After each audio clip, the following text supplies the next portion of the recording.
Jaya Radha Madhava Kunja Bihari.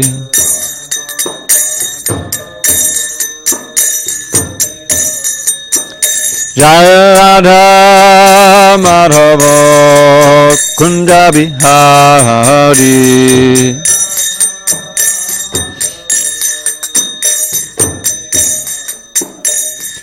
Gopichana Vallabha Girivardhari.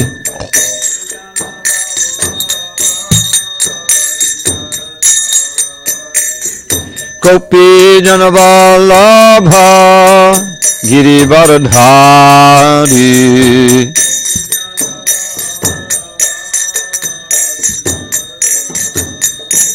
Yashodanandana Braja Jana Ranjana.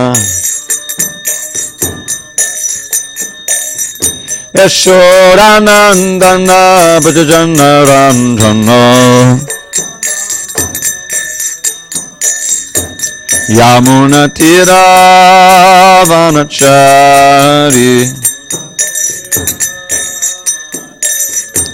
Yamuna Tira Vanachari. Ajaya Radha Madhava Kunja Bihari.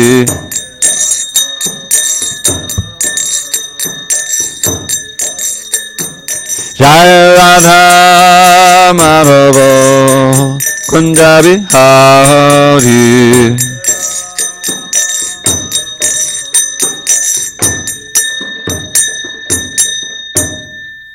Jai Mr. Bharat Paramahansa, Parudikacharya Ashtoto Dadashi Srimad, His Divine Grace Srila A.C. Bhaktivedanta Swami Prabhupada Ki Jai.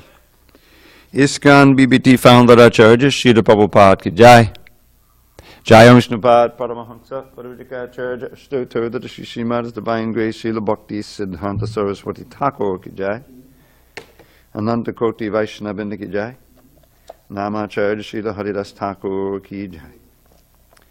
Kantaraj srimadbhagavatam Ki Jai, Samaveda Bhaktivinoda Ki Jai. All glory to the assembled devotees. All glory to the assembled devotees. All glory to the assembled devotees. All glory to Shri Guru and Gauranga.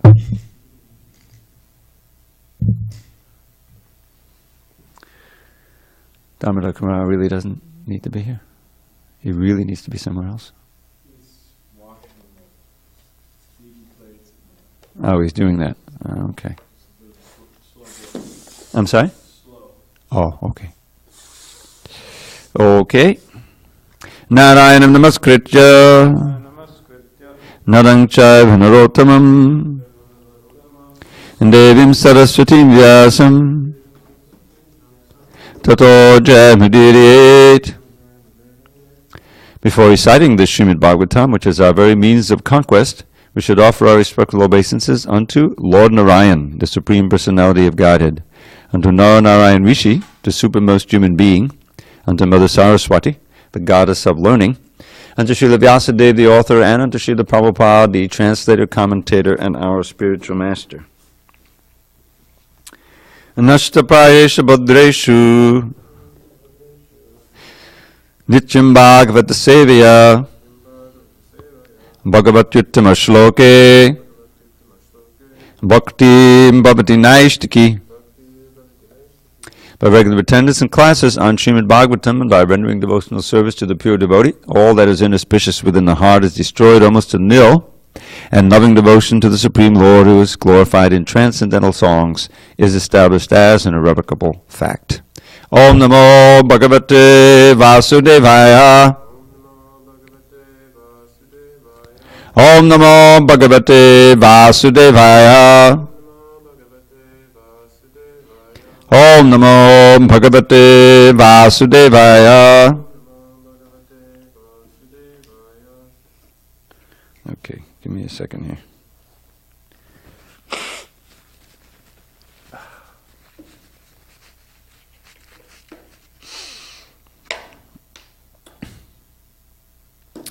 On this 30th day of November 2018 in SanDiego, we're reading from Srimad Bhagavatam, translation and commentary by His Divine Grace A.C. Bhaktivedanta Swami Prabhupada. We're in Canto 4, The Creation of the Fourth Order, Chapter 8, Dhruva Maharaj Leaves Home for the Forest. Text number 29.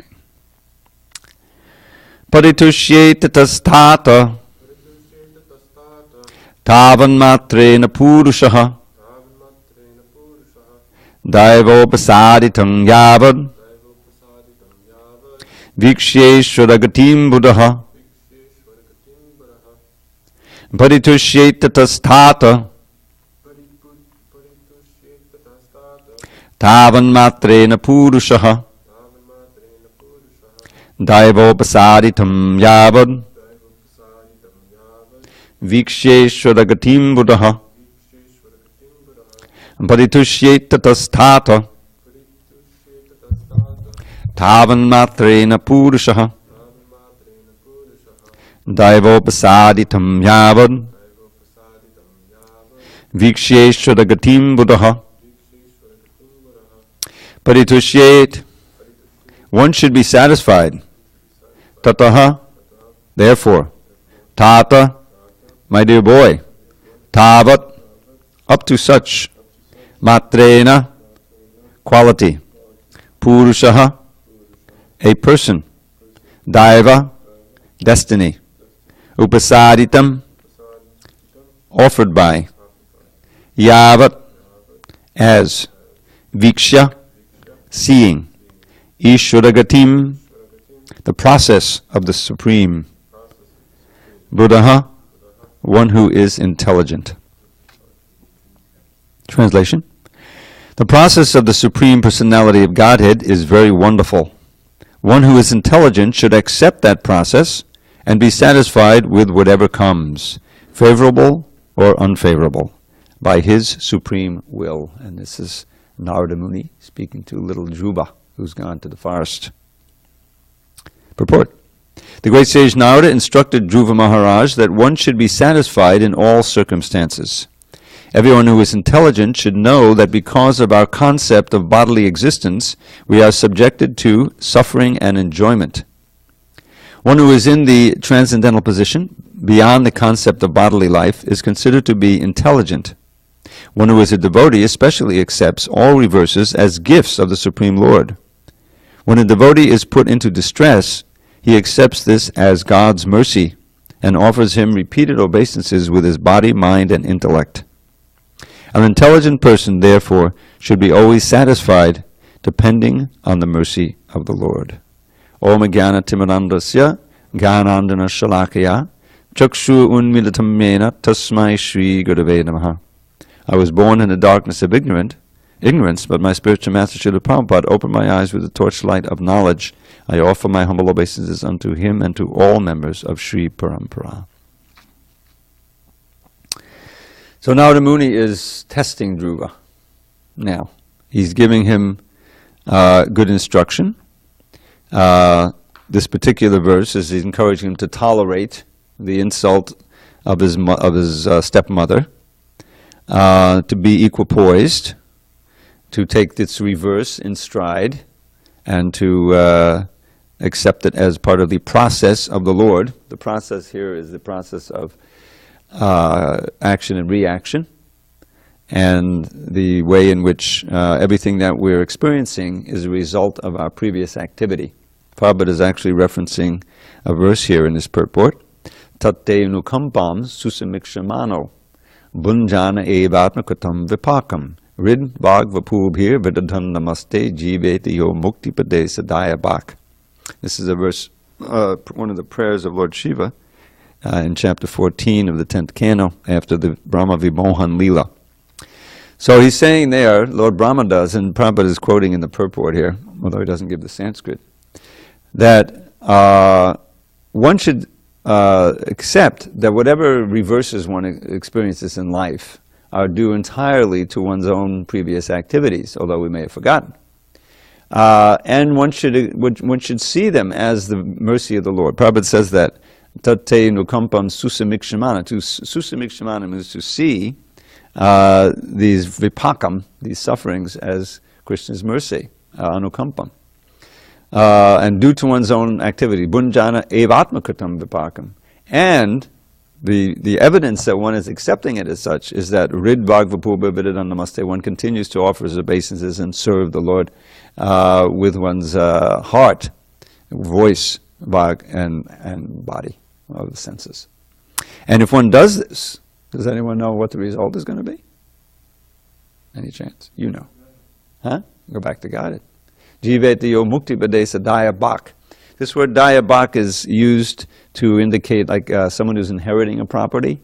He just needs to stay alive, and when his father dies or something, he'll get the property.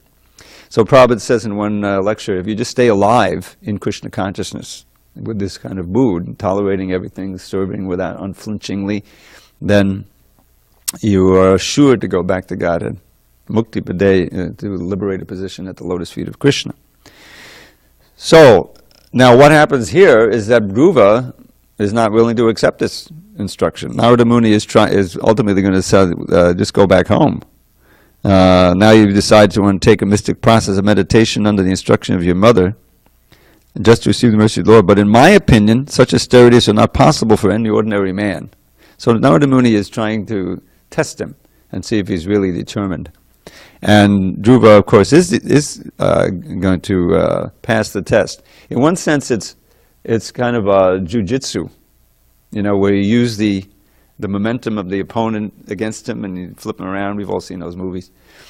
So Dhruva is determined to, right the wrong that's been done to him. He's got this very strong Kshatriya spirit, even at age 5. And he's determined to go out into the forest, as his stepmother and his mother instructed him to do, and find God and ask him for a kingdom better than his great-grandfather's. And so that would redress the grievance. And so he's not at all equipoised. He's not accepting the process, meaning he's not accepting his karma, that this is just my activity, and staying equipoised. He's anything but equipoised here. He's determined, and he's angry, and he's all up in the spirit. So Narada Muni is going to use that determination and give him a process which he says will definitely work. You'll get what you want. And it's saturated with bhakti yoga. It's not just austerities, it's not just meditating on the Supreme, it's chanting the holy name and worshipping the deity and visualizing the Lord in the heart and performing austerities. So that momentum that Dhruva has is going to be used, directed toward bhakti. And in that way, Dhruva will become exalted devotee and will go back to Godhead. And Krishna consciousness is like that process given by Chaitanya Mahaprabhu and his followers. There's a lot of that in there. And the idea is that, for instance, when Srila Prabhupada came to America, here's the Americans, right, known to be can-do. They are very intelligent, and they can do all kinds of things, and head up projects and like that. So Prabhupada engaged the devotees in all kinds of activity. Sankirtan is like that too, the congregational chanting, Otherwise, yoga means sitting, going alone to a lone place, and practicing the breathing. No one's going to do that. You may do it for a little time, but you'd be too restless. But the singing and the dancing and the chanting and the feasting and working and building the carts and getting up early and cleaning and it's all, we're in the mode of passion, so that activity can be engaged in Krishna consciousness. It becomes transcendental. And that's actually more pleasing to Krishna, because the natural state of the living entity is not to be sitting quietly, not doing anything, and just wrestling with the mind. The natural state is to have all kinds of activities that we read of in the spiritual world. There's never a dull moment in Krishna's hometown. There's always something going on. And some way that one has to go and serve Krishna and do something, and activity, constant activity, with one's spiritual body, which is made of senses. So, now but in Krishna consciousness, in Bhagavad Gita, there's also a whole section about this, and this is an important part in our mental construct as we continue in devotional service, because being in the material world, things are going to happen that are reverses. I remember right here in this temple, what year was it? Was it 15 years ago? Where suddenly the fire inspectors came and shut down the whole ashram. So this is all illegal. You guys, you made this jerry-rigged bathroom in the front. You got to shut that down. Nobody could live in this temple. What? So we had to go rent a little apartment next, down the street for $1,000 a month or something, and just to try to deal with it. So, I wasn't directly involved, but I was very concerned with the whole program. I was able to raise some money from a friend and help pay for the rent. And so you got to roll with the punches. You have to stay equipoised. You can't stop coming to Mangalartik. You stop doing your rounds. You can't say, well, why, Krishna, we've been serving you now, what's going on? That's the traditional way in which the Kaitaba Dharmis react. The faith in God is very, very fragile because it's based on, getting God to be your order supplier, basically. And if it doesn't work out, Prabhupada gives the example of the women in Germany during the war, and their husbands, their sons, their fathers, their brothers were all going out, and they prayed fervently in the church every day that they would come back okay, and many of them didn't come back at all. And they lost faith. Because they have no concept of karma, and no concept of, it's all due to things that we did, that they did. No, it's just like, please help me. So in Krishna consciousness, we also have that aspect of tolerating. And I wanted to read one section of the Bhagavad Gita in the 2nd chapter, which talks about this. Because, after all, Krishna is telling Arjuna, you have to tolerate. You have to tolerate the death of your dear relatives, of Bhishma. That's the last thing you want to do, is to contribute to the death of your dear friends, the sons of Dhritarashtra. This is one of the most amazing things in that first part of the Gita, is that Arjuna, as part of the Pandavas who were being harassed constantly by the Duryodhana and his cohorts. They tried to kill him in so many different ways, and yet he's saying that I don't want to live without the sons of Dhritarashtra. If I were to fight this battle and kill them all, then what's the use of the kingdom? It'll be soaked with their blood. That's the last thing I want to do. I'd rather go off to the forest, like that. So what a evidence of the soft heart of this Vaishnava is that he's forgiving them for everything. But that's not what Krishna wants. That's not what Krishna wants. He wants them to tolerate all of this and to do his duty and to serve me, and then your life will be successful. Everything will come out all right. So in the 2nd chapter, it comes right up, and what Krishna is saying here is that there's a little of everything in chapter 2. When you're intelligent, this is 252, when your intelligence is passed out of the dense forces of delusion, you should become indifferent to all that has been heard and all that is to be heard. And he's referring to the Vedas, the flowery words of the Vedas describing fruitive activities and going up to, he says this is, so Arjuna says, when your mind is no longer disturbed by the flowery language of the Vedas, and when it remains fixed in the trance of self-realization, then you will have attained the divine consciousness. So Arjuna asks, what are the symptoms of one whose consciousness is thus merged in transcendence? How does he speak? What is his language? How does he sit? How does he walk? And then Krishna has a section here which is always I felt was very important. And he starts out, and this is the position of the pure devotee who's tolerating everything and simply going on with his service. Pajahati yada kaman sarvan parta manogatan atmanevi manatushtasthita bhagyastadocchate.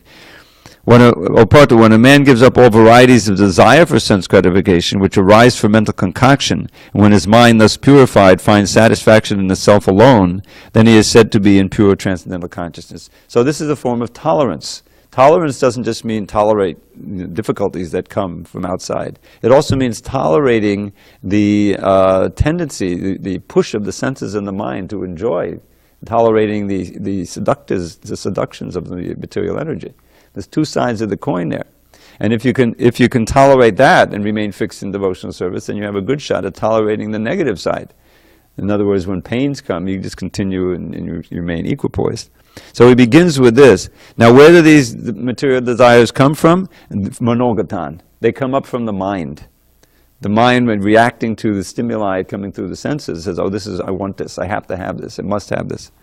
So he says, no, remain satisfied in the self. Now that self is ultimately Krishna. If you can remain satisfied in Krishna consciousness, then all the desires will go away. And the one desire will be there, to be Krishna conscious, to seek Krishna, to serve Krishna, and serve the devotees and chant Hare Krishna. So this happens with Dhruva. Dhruva has this very, very ardent, passionate desire that's moving him to engage in this extraordinary austerity and everything. But he's being purified as he engages in the austere processes that Narada gives him. And in the end, he forgot all about the slight from his mother-in-law. That's completely gone. And he's even forgotten about his ardent desire to have this kingdom. And all he wants is to, serve Vishnu, to bask in this darshan of Vishnu that comes down and sees him. In other words, he's completely tushta. He's paritushyati, right? Paritushyate means he's satisfied with being Krishna conscious. So the next verse, now on the other side, dukeshvanu vignamana. You can't be disturbed when bad things happen. You remember the verse by Prahlad? What was the first answer that Prahlad, who remembers it? When Prahlad is after he goes to school, his father takes him on his lap. What's the best thing you learned today? You know this one. Tatsarumanye asuravaryadehinam. It's a verse we should know. Tatsarumanye asuravaryadehinam asuravaryadehinam sada samudvignadiyam. Udvignadiyam. Samudvigna, completely disturbed in mind. So he's saying there to his father, the best thing I learned today, Father, sadhu manye, in my opinion. For whom? For the dehinams, for the embodied souls, all of us, who are always completely disturbed in mind. Why? Asadgrahat. Because they're holding on to the impermanent. They're identifying with the impermanent body and the things related to it that are pleasurable. This is mine, I need this. All of that causes great anxiety and disturbance constantly for any materialist. Even the subhumans also, the animals are also always disturbed. The fish, they're always wondering, who's going to eat me, So that's sadasa budvigna. Here he says anudvigna. No anudvigna. When dukkha comes, when misery comes. And on the other side, again he reiterates, sukeshu vigataspraha. And when the temptations come, the happiness things come, vigataspraha. You don't have any desire. That's the two sides of tolerance. And then this phrase, which appears several times in the Gita, vita, raga, bhaya, krodha. To give up attachment, fear, and anger. There's an order to them. The first is raga. Kama is always first. That's the interface between the conditioned soul and this material world, material desire. It starts out as prema, but somehow or other it gets adulterated by contact with the material energy, and that prema turns to kama. So here he says, if you give up the raga, then you can give up the fear. The fear is always there for losing things that are dear to you. And then you can give up anger also, which is the other side, when you become angry when your desired things are not there or they lose them. Such a person is a stita deer, muni, is a sage of steady mind. So this is what Narada is encouraging Dhruva to be, but it doesn't work without Krishna consciousness. We'll see that in a minute. And he goes on, and this sarvatra anabhisneha means don't have too much affection, too much attachment for things in this world. Anabhisneha, and when you get proper shubha and ashubha, you get the good things and the bad things, right? Things that are delightful to you, things that are not pleasing. So the shubha, abhinandanti, you don't praise it. You don't go crazy and say, oh, now Krishna loves me. I've got something for my sense gratification. And on the other side, ashubham nadveshti. You don't become abhorrent and angry and disappointed when bad things happen. Tasya pragyapratishyata. This is the sign of steady intelligence. So this is also the sign of the mode of goodness, which is the platform on which we're trying to reach to practice Krishna consciousness. Gives the example of the tortoise or the turtle, who when his senses are not engaged, he withdraws it all on. So indriyanindriyate bhyas.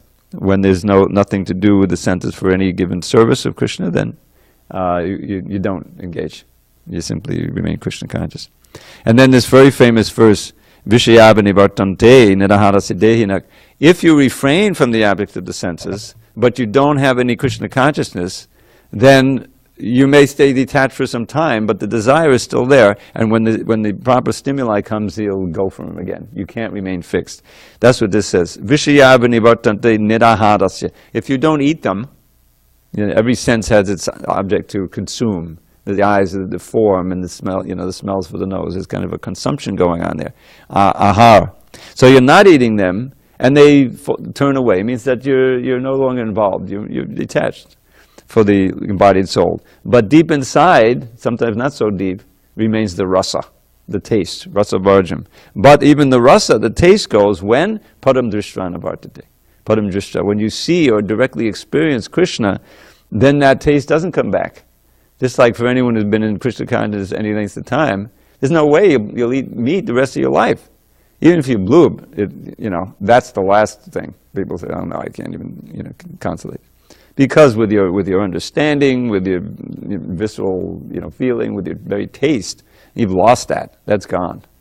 So that's a good example, because it means that any of the temptations, up to and including sex life, can also be rejected. That famous verse from Yamunacharya. He spits at the thought.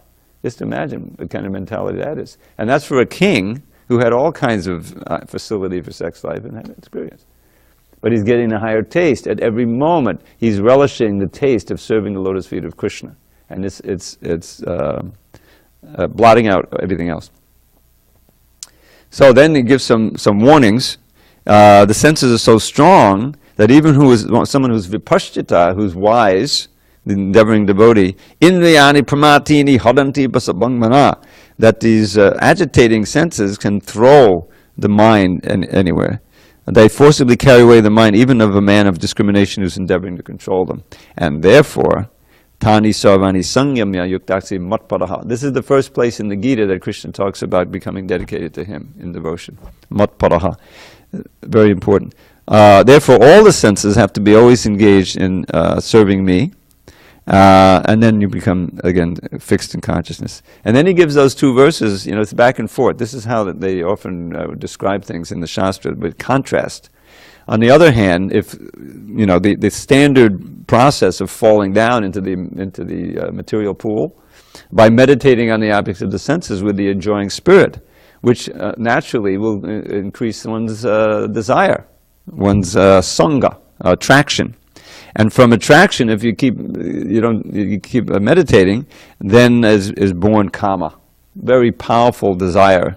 And at that point, you engage with it. You can't get satisfied enough. You become angry because it's disappointing. It's taken away from you. It's threatened to be taken away from you, or it doesn't meet its expectations, which always happens with material things.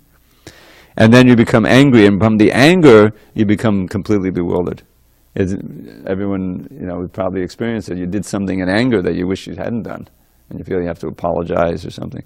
This is why the prisons are filled with people who kill manslaughter. Manslaughter means you didn't plan it out, but somehow it happened. So that's very dangerous to get in the thrall of this anger. That's under the control of ignorance mode. And from this complete bewilderment, you lose your memory. You forget who you are. You kill your brother. You said, "Oh my God," the relationship. So when your memory is lost, then your intelligence is destroyed, and then you're finished. Pranashyati, totally destroyed. So it's very kind of scary. But then he gives this verse.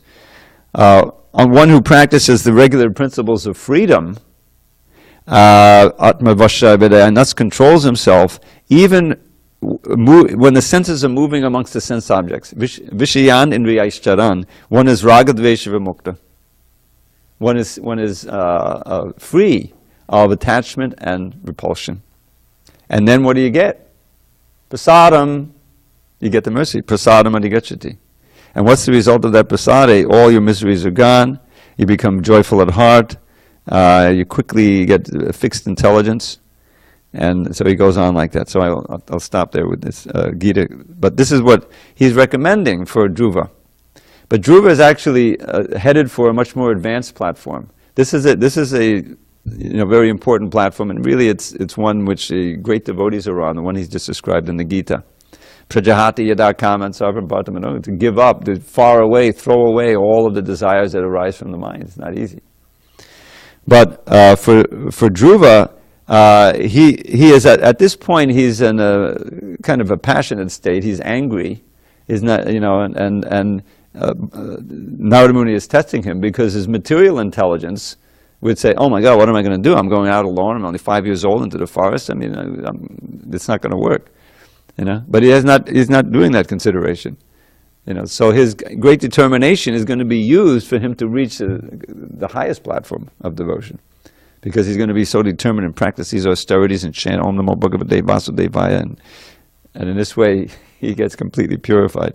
So there's a lesson here, and even though this happened in the Satya Yuga, the same strategy is used by Lord Chaitanya and his followers to engage people in devotional service. But it has to be accompanied by cultivation of the intelligence. Now, one point that he makes here, which is a basic point of our philosophy, is that it's already fixed up. In other words, whatever happens to you in this life materially, it's all a result of things you've done in the past.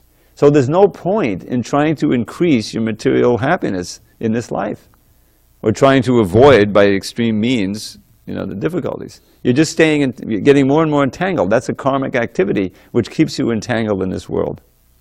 Rather, this is a very important verse from Narada Muni, tasyaiva heto prayateta kovido nalabhyate yad brahmatam apayata talabhyate dukkavadanyatak sukham kalena sarvata gabhira rangasa.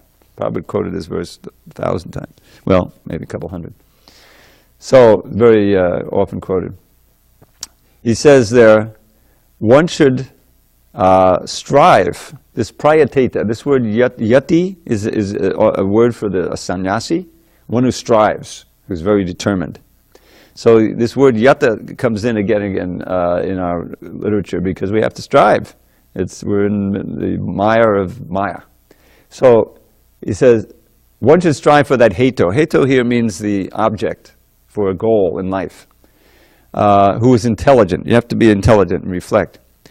That goal that you can't achieve anywhere in this material universe, from the highest to the lowest planet.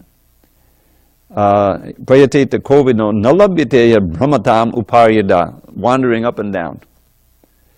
After all, talabhyate dukkavadanyatak sukham kalena sarvata, because all of your material happiness, material distress, is going to be meted out to you exactly according to your previous karma. By the subtle force of time, it's hidden. We can't see how it's working, but it's happening. We have to have that faith. And therefore, whatever comes is going to come. You're going to get a certain amount of happiness, a certain amount of distress. So that's it. That's already baked in. But what is in your hand, what you can do, is strive for Krishna consciousness, transcendental, which is not part of karma, which is completely a whole different process. Here is the process of the Lord. So that's our basic philosophy. Where to put your efforts, what to strive for in this world. That's what human life is all about. The animals, the insects, the birds, they don't have that problem, the fish. It's already programmed in, the what we call instinct. Basically they're striving for some kind of safety and to eat something and to copulate and like that. Eating, sleeping, mating, defending. They don't have to think about it, and therefore they're not responsible. They're not responsible for any kind of karma. The lion is chewing up that deer, following him. There's no karma there. But if we shoot a deer, in our free will, we choose to go out and be hunters, then it's big karma. Because we have this superior intelligence. But unless it's applied to this kind of knowledge coming from Bhagavatam, Bhagavad Gita, and we apply it to trying to manipulate the material world for our enjoyment, that's the real choice. That's the choice of the living entity. That's where the free will lies. So Narada Muni is so skilled at preaching, he gives everyone just what they desire. First he's testing him. Don't endeavor for this, it will not be successful. That's in a couple of verses we're going to hear that. And here he's giving, a good general principle we should work toward, which is tattenu kampam susamikshimano, seeing reverses as the mercy of the Lord. The ideal in that was Kunti. I can't pray like that. Vipadak santu takshashva tattva tattva jagadguru bhavatu darshanam yaksarapana bhavadarshana. She recounted all of these horrific difficulties they had. She and her sons, they were persecuted by the Duryodhana and his brothers. Dhritarashtra was indifferent, and she's a princess, she's a queen, she shouldn't have to go through all that, but she's staying with her sons and they're protecting her, out in the forest. I remember reading that. I think that was in, I don't know if it was the Adi Kanda, I think it was in the Sabha Kanda, the second Kanda of the Mahabharata. And it describes, they're running from that house of lack. It's a quite amazing story. They were warned by Vidura. They went there, lived anyway. They saw, it's all soaked with this ghee. Imagine a whole building built of, ghee solids. How flammable it would be. So they're living there quietly, and they don't want to give it away. They have no army. They're kind of, even though they're very powerful warriors, they're very vulnerable. So they engage someone to dig this tunnel, and they get out just in time. And they're running in the forest, and they can't go anywhere. They're just running, hiding in the forest. And then finally, everyone's getting exhausted except Bhima. So they all get on his arms. He's got the other Pandavas on there, and Kunti's on his back or whatever. And he's running into the forest, and they land. And then I remember the scene where Bhima's looking. Everyone's exhausted. They're sleeping, and he's watching, and he's doing the watch. And he looks down at his mother, sleeping on the open field. She says, "Oh, this how tragic this is," so piercing his heart because she's a queen. She should be sleeping in a nice bed, and all that stuff.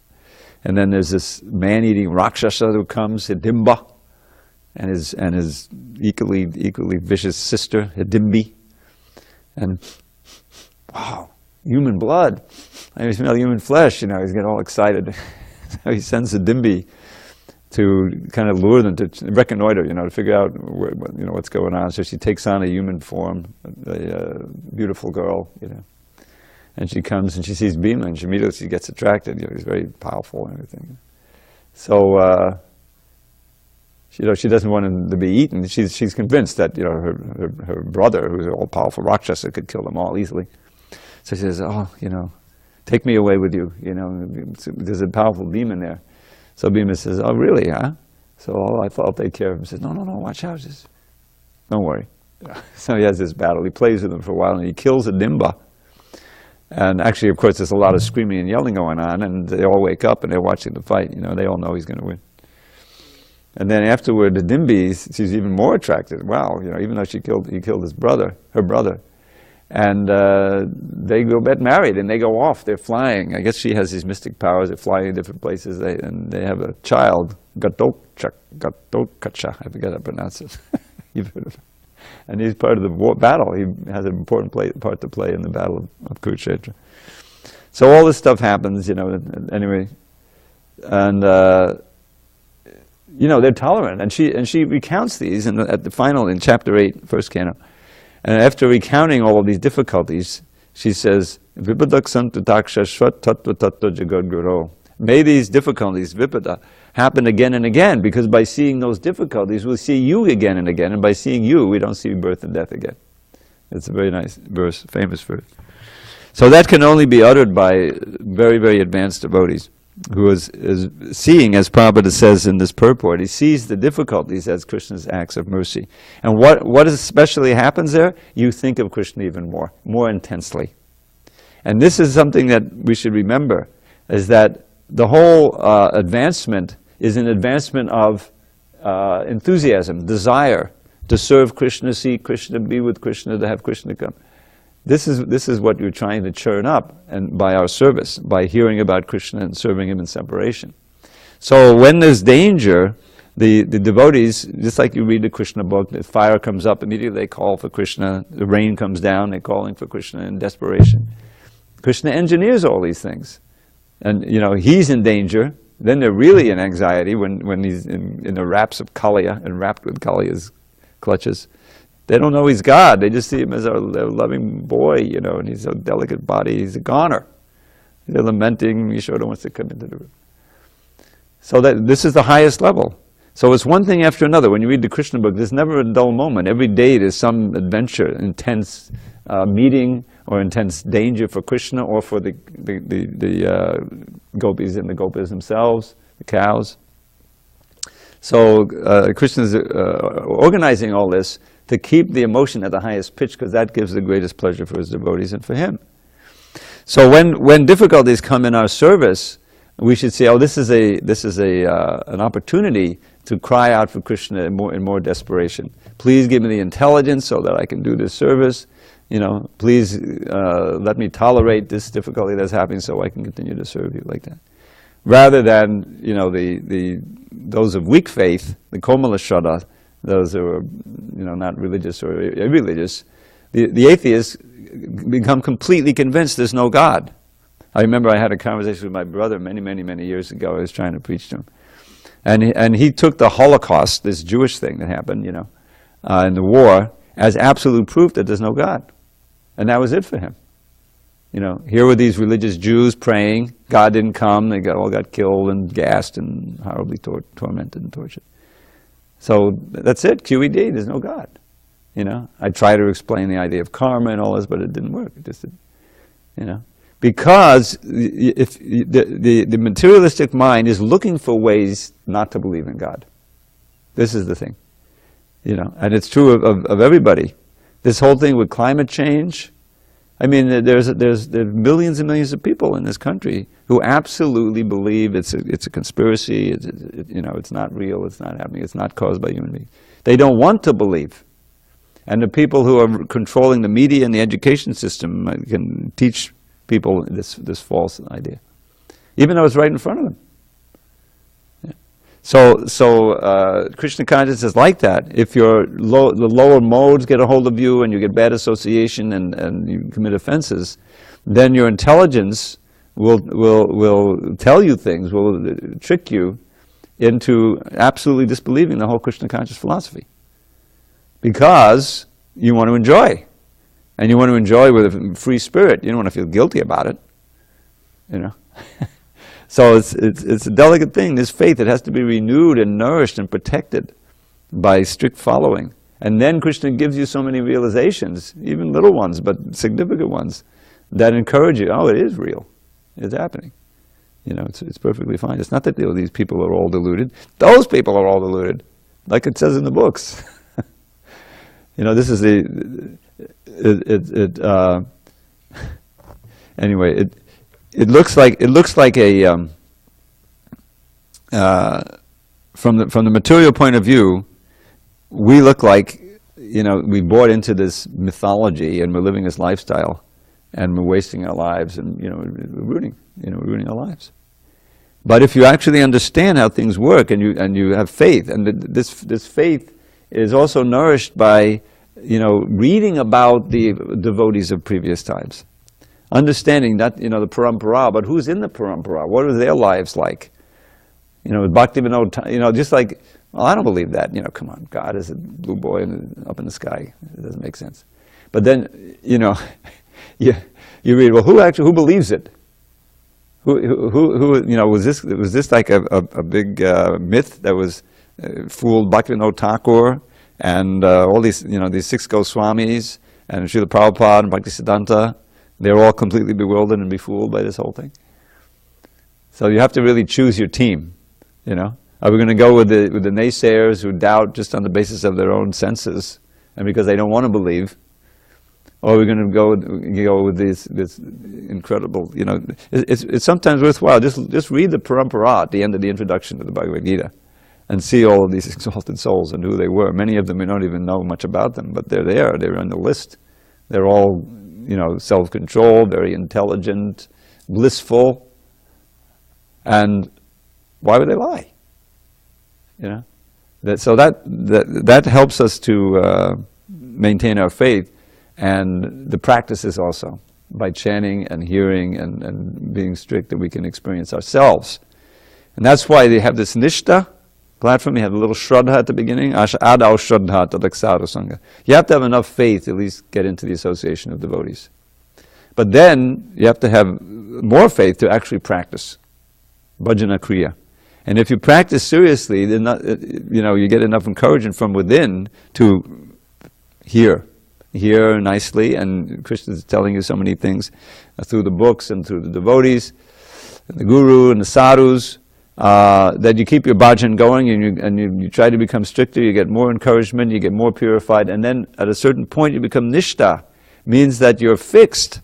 Yet no one can, the faith is very strong. It's no longer komala shraddha, it's dridha vrata. And you're convinced that Krishna is God, I'm his eternal servant, bhakti is the way to know him, and I'm going to follow this process, and I'm not going anywhere. You still may have some latent impurities, but you're getting more and more taste, and gradually become attracted to Krishna. So the process, as this, the mystic process, what is the verse we read today? The process of the Supreme Personality of Godhead. What process that is? Well, it's the process that he teaches as Bhakti Yoga, and it's also the process by which he runs this world, because he's specifically referring to karma here, the result of karma. And that one is intelligent should accept that process of karma's reaction, be satisfied with whatever comes, favorable or unfavorable, by his supreme will. Okay, I went over time. Any comments, questions? Hare Krishna. Let me end with something really sweet. This is a verse that nobody, I don't think it is memorized, that I've heard. The last verse of the CC, -1, second to last verse of the whole Chaitanya Charitamrita. It's about Giridhari. Padimala vasa the bhuvanam sodason mada the rasagarolambam giridadantadambojam kak kalu rasika sabihate hatam. It's far out meter. So Padimala vasa the bhuvanam, the fragrance of the lotus feet of Giridhari, of his lotus feet, Chadanambojam, is pervading the whole universe. And the devotees who are rasikas, who are advanced devotees, who are maddened by their own relationship with Krishna, they're like bees relishing this fragrance everywhere. Who is that advanced rasika devotee, bee-like devotee, who would ever give up serving the lotus feet of Giridhari, who would ever give up that fragrance? That's the way he ends his Chaitanya Charitamrita. Very interesting. There it is. Okay, gentlemen, thank you. All glories to Srila Prabhupada. Hari Hari Bol.